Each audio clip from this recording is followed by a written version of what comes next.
Yeah, I think it is now recording.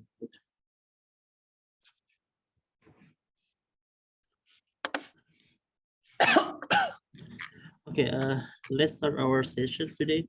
So here, I'm going to discuss with you how to use Aspen Plus. And before that, we are going to talk about a little bit thermodynamics, especially in chemical engineering application, because Aspen Plus is basically only a software simulation. So if we don't know anything about thermodynamics, kinetics, so this kind of software is useless. Basically, it's useless software. You cannot use it at all.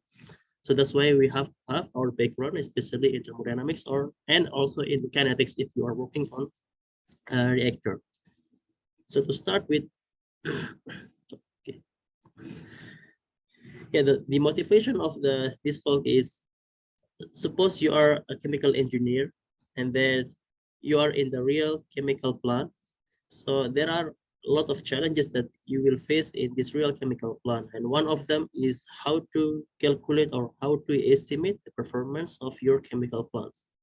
And don't forget, if you are calculating or is evaluating the performance, you cannot stop the equipment because the chemical plant has has to run for 24 hours in a day and 330 days in a year. So you cannot basically stop it.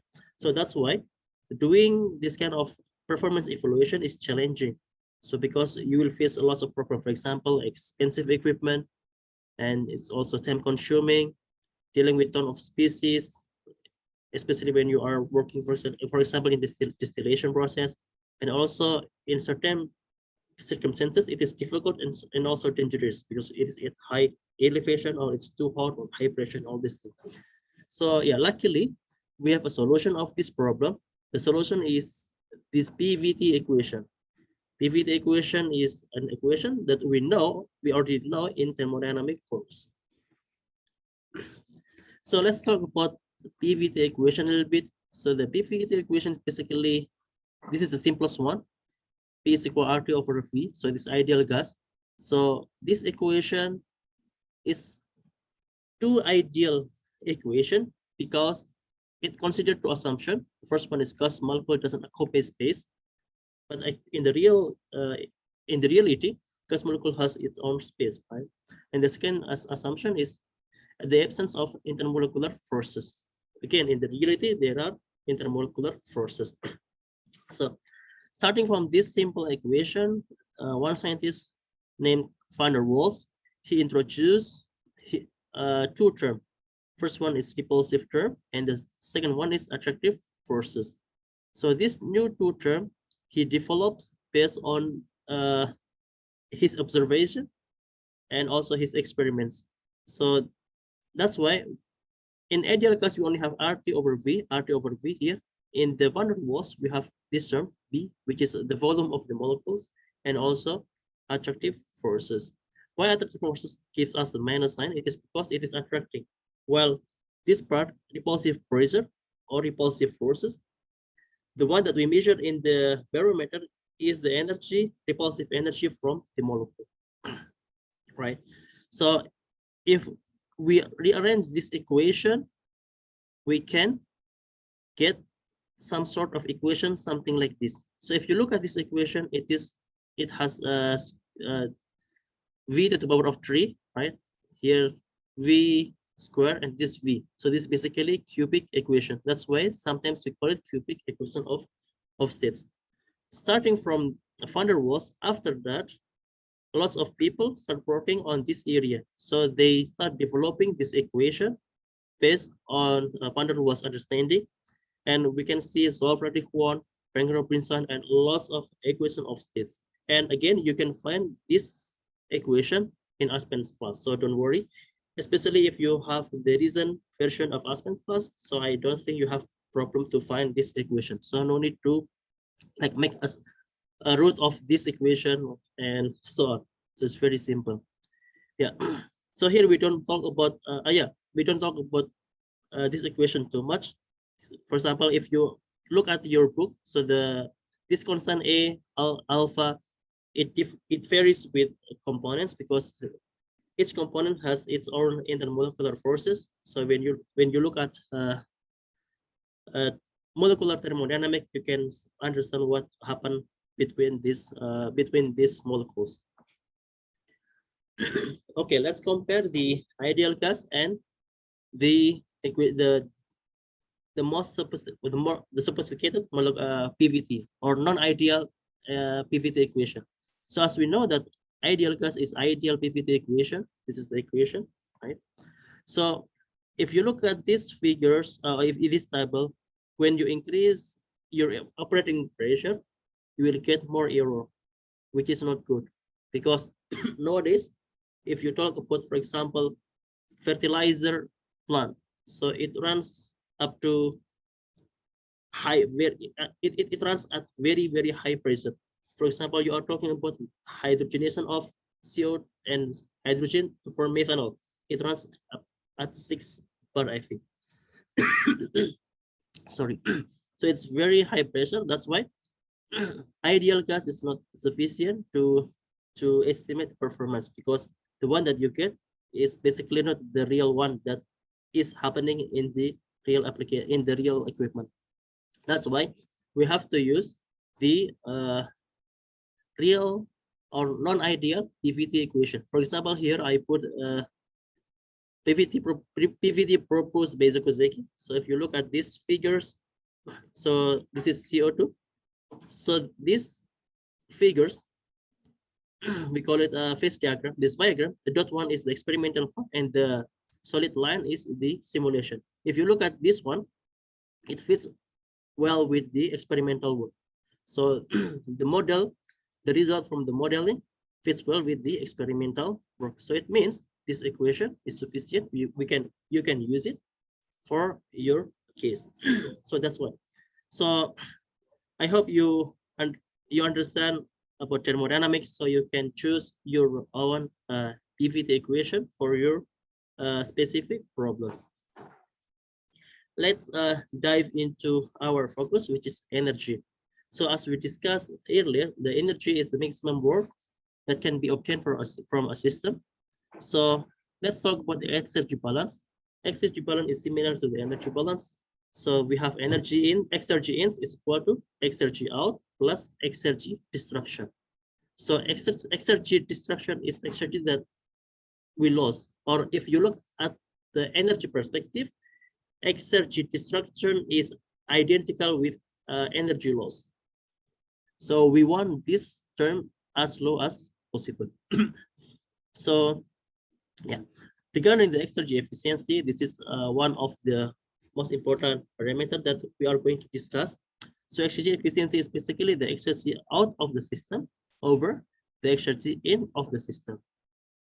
So total exergy out of the system over the total exergy in of the system. This is the definition of exergy efficiency.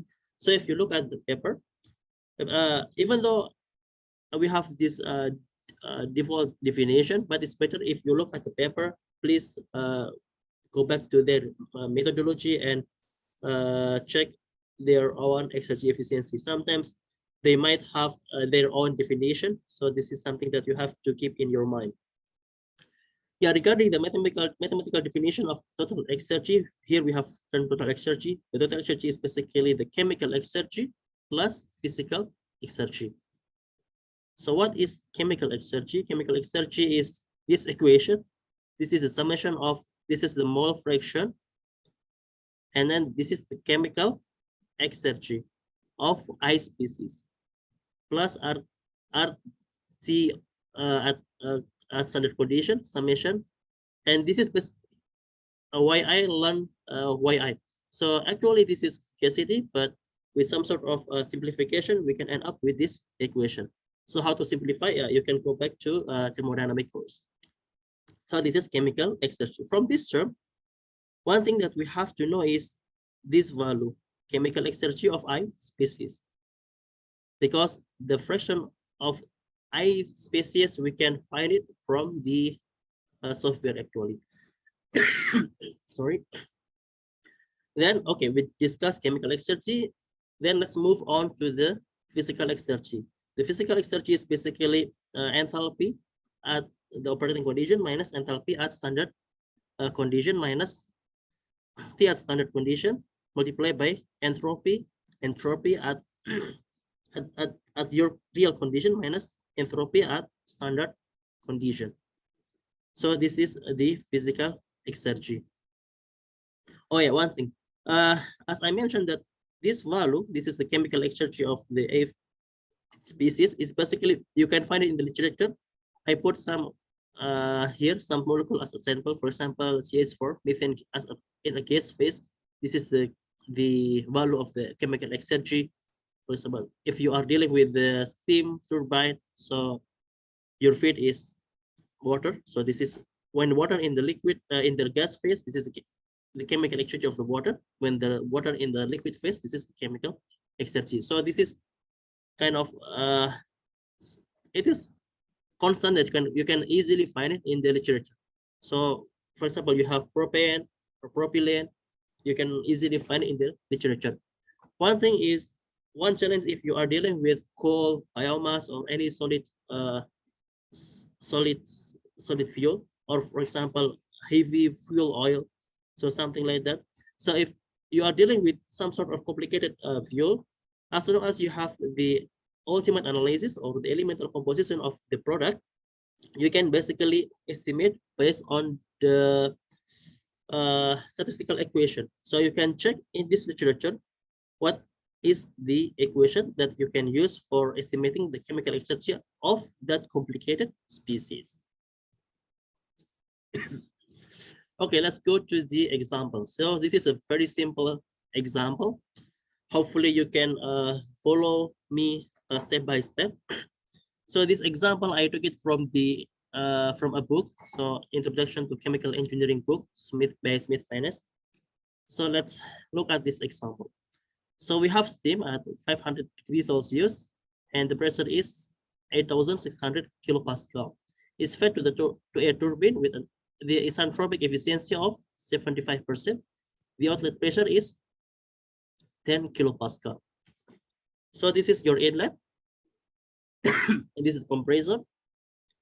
This compressor has the isentropic efficiency of 75%, and this is your outlet.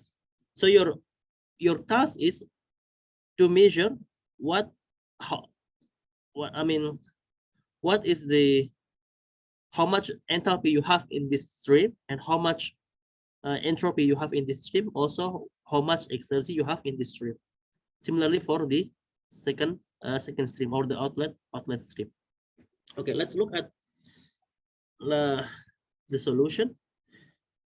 Sorry.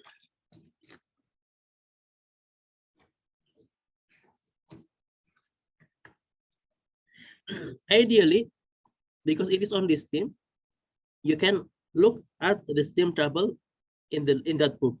So our temperature is 500 degrees Celsius, and our pressure is 8,600. So by looking at the steam table, you can find the molar volume, the internal energy, the enthalpy, and also the entropy.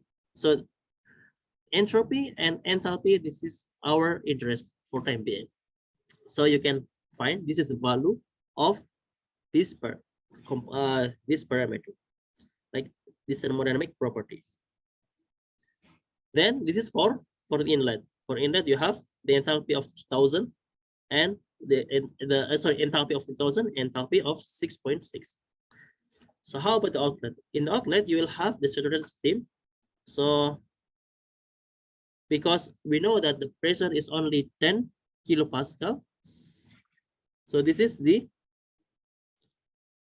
pressure that the outlet pressure. So it is 10, because here we don't have exactly 10, so you need to do some sort of interpolation with this time. So we have, again, because it is saturated, so we have saturated, we have liquid, vapor, we have liquid and also vapor phase. So you have to do interpolation here, and then as you learn in the thermodynamics course, so we can calculate the total enthalpy. Sorry, this is saturated, this is liquid, this is saturated enthalpy. For entropy, similarly, this is for liquid, and this is for the saturated vapor. Okay, this is that the one that I mentioned before is to answer that question, the previous question example, based on the literature. So you can simply look at the steam table and then check the operating condition. So how if we are going to use Aspen Plus is instead of using the table. So first of all, you have to define your units. So I prefer to use this SI unit. And then you go to components, right? You go to component and then add water as your molecule. So when you add the water, you go to the specification, you go to the method and then specification. Here in this window, you will see base method or property methods and option. So in this base method, you will see a lot of equation or state here. So as I mentioned earlier, if you are using Aspen Plus, don't worry about the equation because the software has everything. So they included everything here, especially when you are using the recent version of Aspen Plus. So ideal means ideal gas. So this basically this is the equation. Peng-Robinson, yeah, Peng-Robinson equation of state, and this is basically the equation. So you do not need to worry about this parameter or this constant because they already included in the software. So we have NRTL and everything. So it's very easy. Let's for this time, let's check the ideal gas. So again, you need to draw the system in the Aspen Plus. I hope you can do it. So I do not need to explain it to you. So after you draw the process like this, right? So sorry, masuk means in. This is the inlet. This is your turbine, and this is your outlet, right? And then you double click this compressor, this image, and then you can check the discharge pressure is 0.1. 0.1 is similar to 10 kilopascal. Don't forget to put the isentropic efficiency 0.75. Regarding the mechanical efficiency, so let's put 1 because this is not our interest for time here. After drawing the process and then key in the parameters, you can run it. And then here it is. So the inlet is this one, right? The inlet is this one. And the outlet is this one. So the inlet enthalpy is minus 1.2 to the power 7. And the outlet, the enthalpy of the outlet is minus 1.3 to the power of 7. So the unit is joule per kilogram. So similar for the entropy, you can see the entropy is 2,600. This is the inlet. The outlet is minus 1,000, almost 1,600. So let's compare the one that we got from the literature from the table and the one that we got from the Aspen Plus. So we call it validation. So it is also important when you are working in the simulation. First of all, before you move on to your sensitivity study, you have to validate your model either with the previous model that is already published or you validate it with the experimental part, right? So it is very important to make sure that your model is working well and there is no error in your model. So if you look at this validation,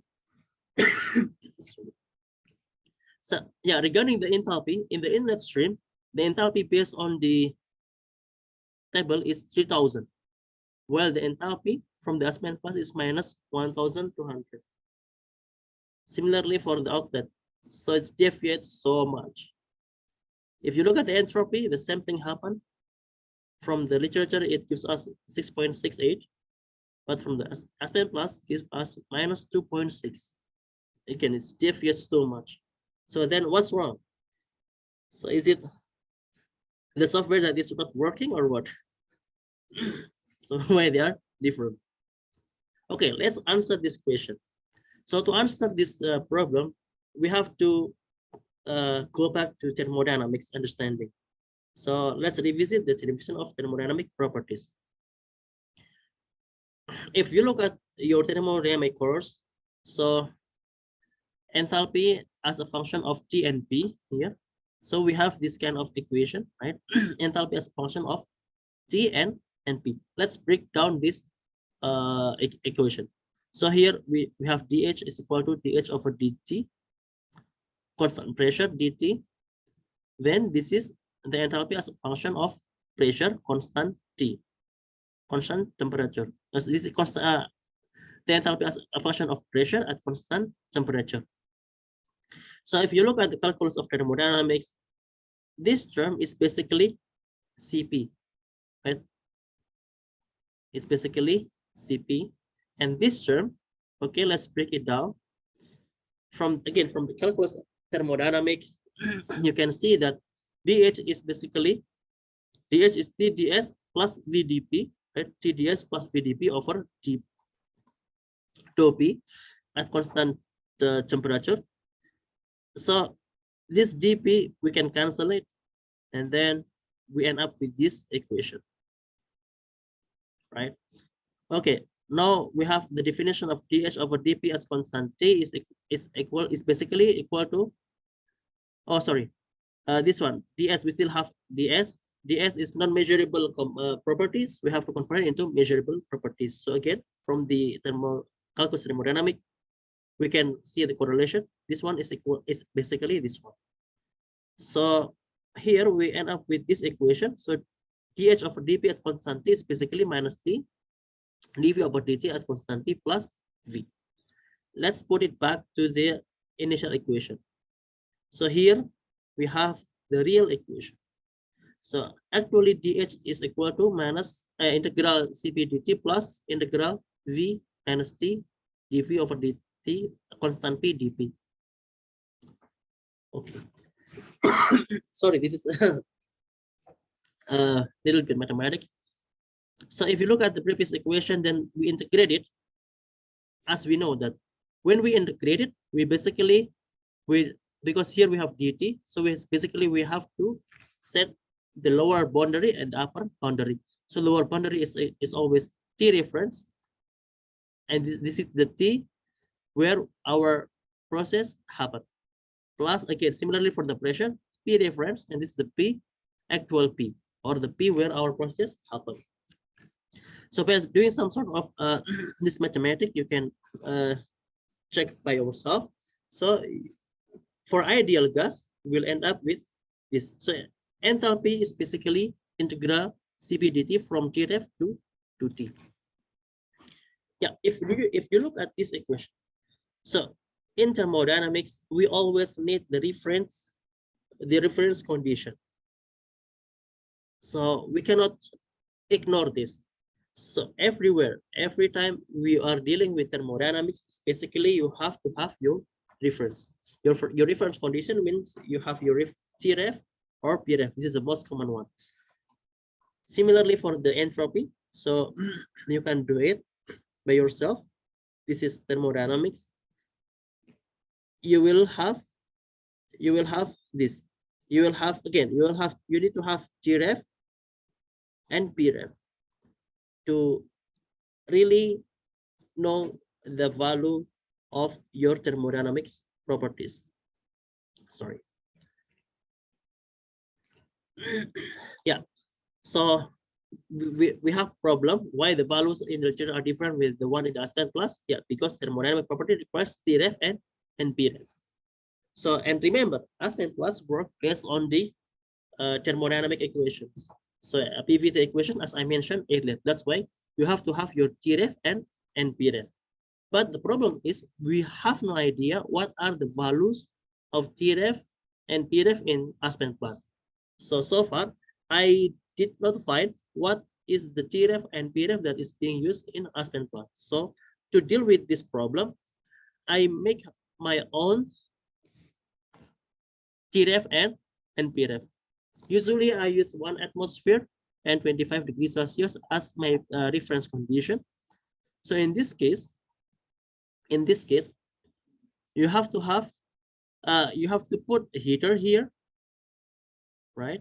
and then you need to set it at 25 degrees Celsius. Similarly here, right? So here, the outlet is 10 kPa, 10 kilopascal, and it has its own temperature as well. But this is not our reference condition. We need to put our reference condition. That's why I put a cooler here or any heater, just to make sure that this outlet is 25 and 1 atmosphere. So this is the thing, right? Okay. Now, because we have 25, right? 25.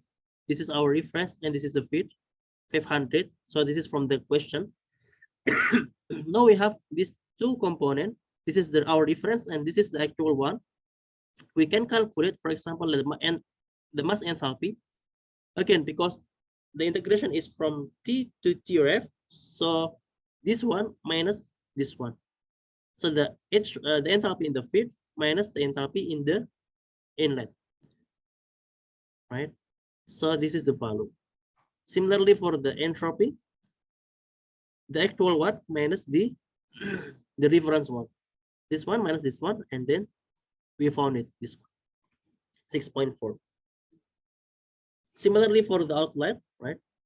This is the actual one, the actual condition from the equipment, and then the outlet after I put the heater or the cooler or heat exchanger. So this is my reference conditions.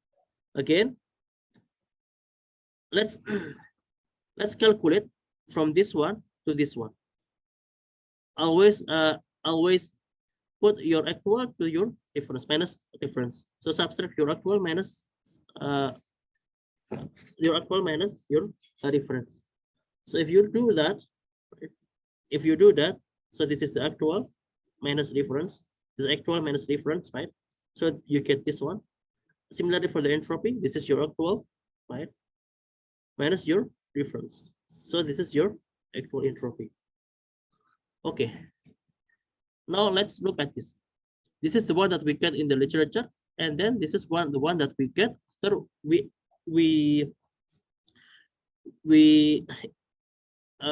use that calculation. So we include the reference condition in our calculation. If you look at this one, the comparison, they are almost close, right? 3,391, so it's 3,383. So the error is less than 5%. So in that sense, okay, this one is good. Let's look at the outlet stream. Again, the outlet stream is also looks like it's almost similar. The value is not deviates too much. For the entropy, let's look at the entropy. Yeah, the entropy is very good. Yeah, it's very good. Then this is for ideal gas, and if you check for Peng-Robinson, so this is the one that you will get. Yeah, if you look at the Peng-Robinson, it's closer to the one that you get from the table, because Peng-Robinson, it has, I would say it's more accurate than the ideal gas, right? So this is one thing that you have to keep in your mind, that you have to have your own reference to get your real value. Next, let's look at the exergy.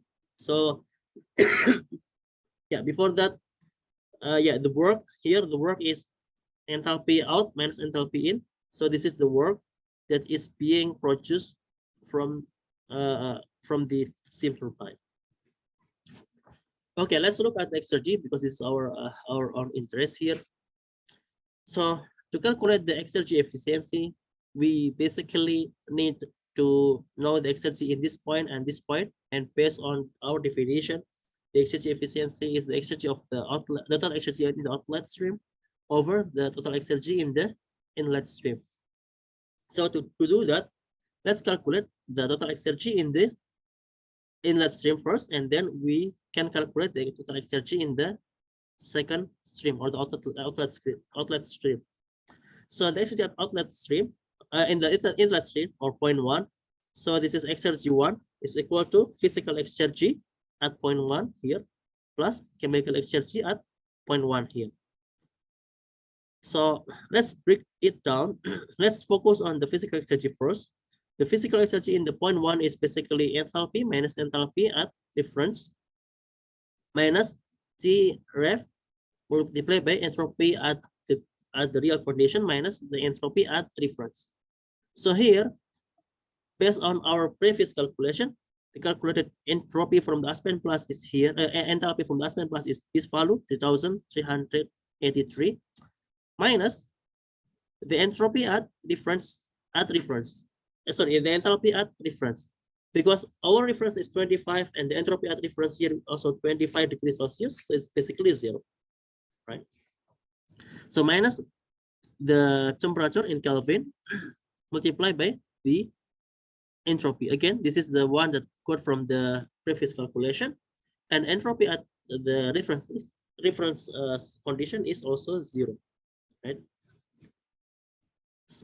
So yeah, from this value we can calculate the physical exergy at point one. So this is basically 1471.8 kilojoule per kilogram.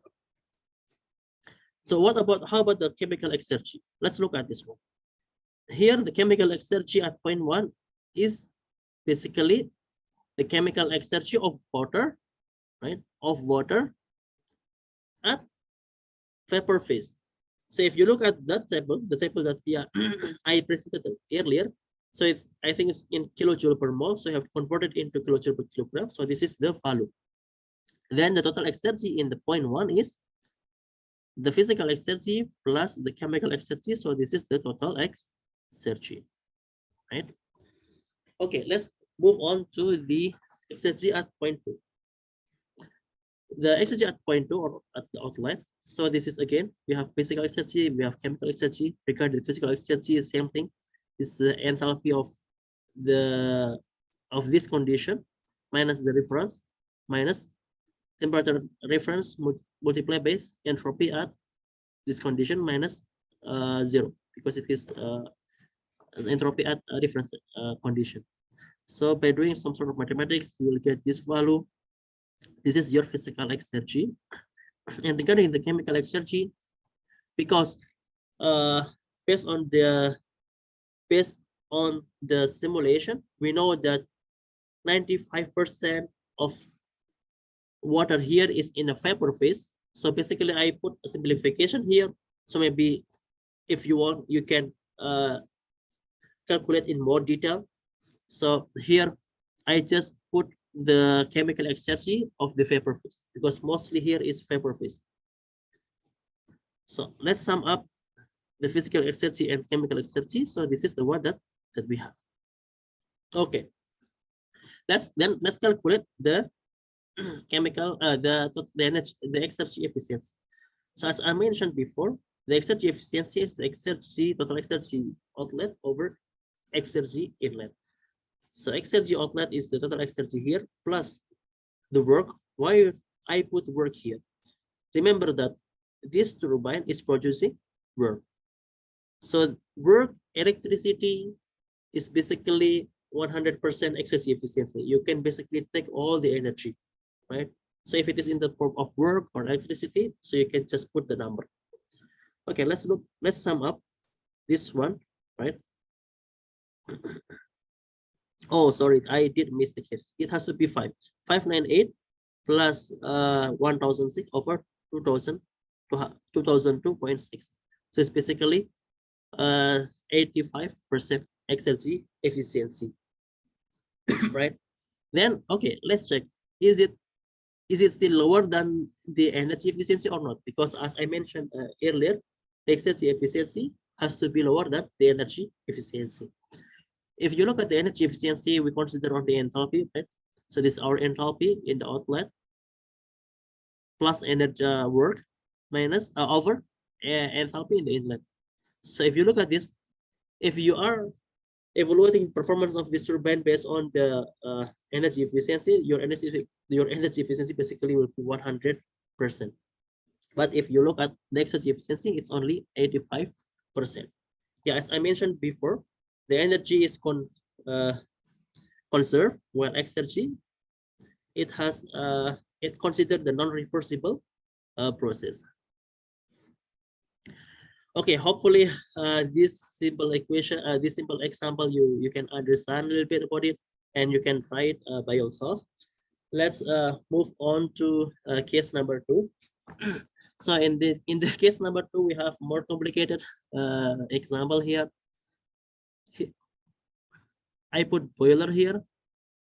So in boiler, we have heat input. So for time being, let's consider that all the quality of this heat that is coming to the boiler is 100% exergy efficiency, or you can basically use all the heat to your boiler, right? Sorry.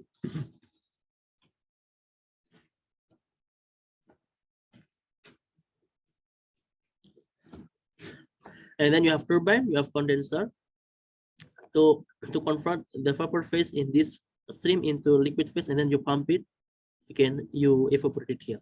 So this is a cycle. So yeah, from this example, I want to show you how to extract data from Aspen Plus in a one shot. So to do so, before we calculate the exergy efficiency and energy or the performance of this system, let's try to draw the TS diagram based on this process. Let's draw TS diagram of the water. So from this one, I'm going to show you how to extract data from Aspen Plus. Yeah, because here my plan is this work I will leave it to you, and then hopefully if we can meet again, so hopefully next week you can come up with the performance evaluation of this system. Okay. Okay, let's first of all, let's draw the TS diagram using sensitivity. So this is the TS diagram. So we have liquid here, and we have vapor here, and we have critical point at some point here, somewhere here, right? So to draw TS diagram, we basically need this simple this simple process. You just need to put heater, inlet and outlet. The inlet is 100% water at any temperature. In this case, 20. Let's you can put it 25 at at 25 degrees Celsius and 1 bar or 1 atmosphere. Yeah, the point is here in the heater. In the heater, okay, when you look at this figure, this is basically two lines. So this line is in the liquid domain, and from the critical point to this line is the vapor domain. So you need to do it twice. So one for liquid and the other one is for vapor. Yeah, so here when you are going to draw your liquid line, so if you click at this, you can start at any temperature basically, because this will be overwritten by the sensitivity menu that we have in Aspen Plus. But the most important part is in the vapor fraction, you put 0 because we are going to draw the liquid line. Then similarly, if you already get the data, you move on to the vapor line. You keep everything the same, but change it to 1 because you're going to draw the vapor line. Okay, how do we do it? How do we do it? In Aspen Plus, luckily we have this sensitivity menu.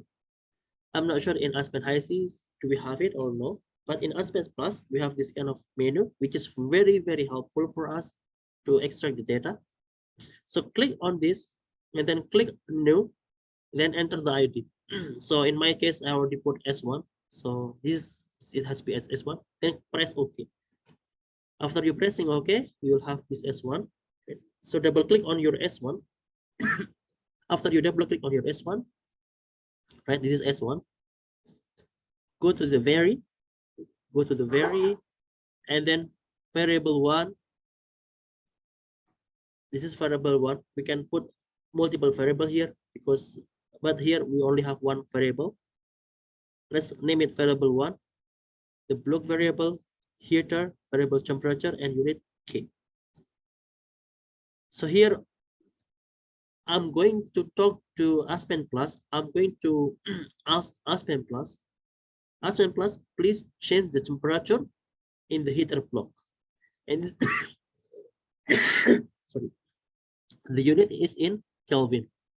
So what is the range? The range is from 273.15, or the freezing point of water, up to the critical point of the water, and this is the number of points. You can, if you want to have smooth line, you can put as much as point as you want. But sometimes if it is too much point, your computer will run very slowly, slower than if you only have a viewpoints, right? After you finish with that one, go to the define. Go to the next one, define here. In define, so okay, previously I asked Aspen Plus to change the variable, to change the temperature of the heater. Now what is the data that I want to extract from that one? So here I want to extract, this is just put any name here. So I put it as entropy. So go to stream, variable outlet, stream variable outlet, mix and entropy. Okay, so here I'm asking Aspen Plus, when you are changing your temperature, please take the entropy for me, right? So, and this one, usually, because for my case, here you can put as much as variable as you want. So entropy, enthalpy, temperature, molar fraction, molar volume, everything. You can put it here. So in this case, when the Aspen Plus changes the temperature, you can have the data that is being required for your work or for your paper or manuscript. So it's very easy, right? So after you define this one, you go to tabulate. Don't forget to go to tabulate, and then column 1, click S. Otherwise, the Aspen Plus will not give it to you, because this is these two menu is to ask the Aspen Plus to do something, but this one, the last one, is please give it to me. So in column 1, please give the S data. If you have, for example, enthalpy here, enthalpy, you can change it into enthalpy, and then you can write column 2, it is enthalpy H, and so on. For example, you want flow rate, so you put flow rate here, and then column 3 is flow rate. So, and so on and so on, and then you can run it, right? So after running it, you can go to the sensitivity, you can S1, go to the result, and this is the result.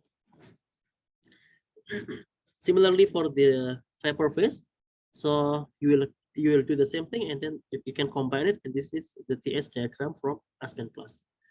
So the idea of showing this example is to show you how Aspen Plus can help you in extracting the data of your simulation. Okay, let's simply go to this process. So one thing is, if you are dealing with Aspen Plus, minus sign means opposite direction of your flow, and plus sign is same direction. For example, here the boiler is, I put it in outlet as an outlet. So because it is minus sign, so it's basically the opposite. The heat is coming into the boiler because it is minus, right? The arrow is going outside, but the value is minus. So it is in the real heat is coming to the boiler. So this is the thing that you have to keep in your mind. So yeah, sometimes I found some people, they get confused because of the sign. They think, okay, as long as it's minus, so it is exothermic. As long as it's positive, it is endothermic. Or if it is negative, so it's producing heat. If it is positive, it is consuming heat. No. So the minus and plus sign is depends on your arrow here. Yeah, similar. Okay, yeah, this is for heat. This is for heat. How about for turbine? For turbine, a little bit different. So in turbine, sorry.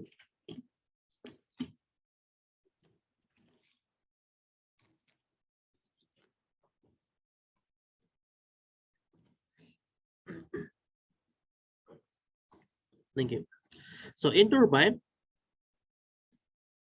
always put the arrow coming out, because if you put the arrow either vice versa, it's coming in, sometimes you'll have problem or error message. So it's all about the numerical method that is being used by the Aspen Plus. So for this turbine and pump, always put everything is going outside. And then if you have minus sign, it is producing work. Now we are talking about work. If it is minus, so it is producing work. If it is plus, it is consuming work. So you have to keep it in your mind. So if you are talking about the heat, so this is the one that I show you. If you are talking about the work, so this is the terminology that you need to understand, right? So yeah, this is the heat. Okay, from the Aspen Plus, basically, yeah, I know everything here, and then I read it and I put the summary here. So everything is here: key boiler, key condenser, turbine, and pump. So let's calculate the exergy efficiency. So here the exergy efficiency is basically the kilojoule production over kilojoule consumption. Why don't I put the physical exergy or chemical exergy? So in this case, because the chemical exergy is water, so I can simply neglect them. So we only focus on the physical exergy. So as we saw earlier, if it is a physical exergy, so it can be estimated from either it is from heat or from power. So this is something that you can deal with. I mean, you can choose later in your work.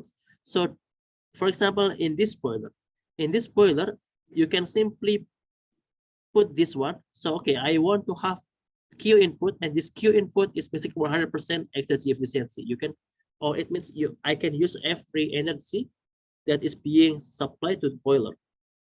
Or you can also couple this boiler with a furnace. So in furnace, you have your methane or natural gas, and or you have your fuel oil or coal, and then you put air, and you are doing some combustion here, and then the excess heat is transported into heater, and then how much water that can be evaporated by this heat. So these two things is something that you need to determine later in your work. So yeah, if you are choosing to put furnace here, so basically you need to consider the exergy efficiency of your fuel, for example, your methane, and then you also have to consider air, which is oxygen and nitrogen. So you have reaction in there. So you have also CO2 later on, you have water and all these things. So you have to consider all of these parameter in the heater. And then there is also exergy loss when you are transporting heat from the furnace to the boiler, right? So this is something that you have to determine later. But you can also, if you want to simplify everything, yeah, you can just put a boiler here, and then okay, I'm supplying Q, or I'm supplying heat, and then this heat we because this heat is like ideal heat, so in this case we can consider that this 100% exergy efficiency. You can basically use the kilojoule here, kilojoule in this term as your exergy input, right? Okay, so here, as I mentioned, turbine. Okay, the production here, if you look at the system, the outlet is only this one, and the inlet, it is the outlet, so the work by the turbine, and the inlet is the inlet is this one, heat inlet, and then pump inlet, energy to power the pump. How about the condenser? Because we are not going to use this one, the heat that is taken out from the condenser. So because it's no use, so it means the exergy efficiency is 0. So we don't consider it as exergy. Okay, then the production is V turbine plus the work by turbine plus the work by pump. Why I put it pump here, not here? Yeah, again, this is depends on the paper that you are reading. So sometimes they can put it here, and for me, I prefer to put it here, because basically in the energy production system, the energy that is being produced, some part of it you have to consume it to run your own process. So that's why I put it like this. So yeah, I produce energy, I produce work from turbine, but I need pump. So this pump is driven by the turbine. That's why I put it here. And if you look at the sign, right? So it's minus and it's plus. So don't worry, because these two terms, basically the value are always opposite, right? So this is the energy from the turbine, this is energy from the pump, and over the energy from the boiler. So this is the exergy efficiency. So yeah, this is, I think, the last presentation that I have here. So my plan is, hopefully if you have time, you can do it by yourself, the case number one, and this, and the next case, or this case. And for this case, please evaluate the exergy efficiency for each for each uh, block, for each component, for each equipment. So let's see what's going on. Okay, thank you. Good luck.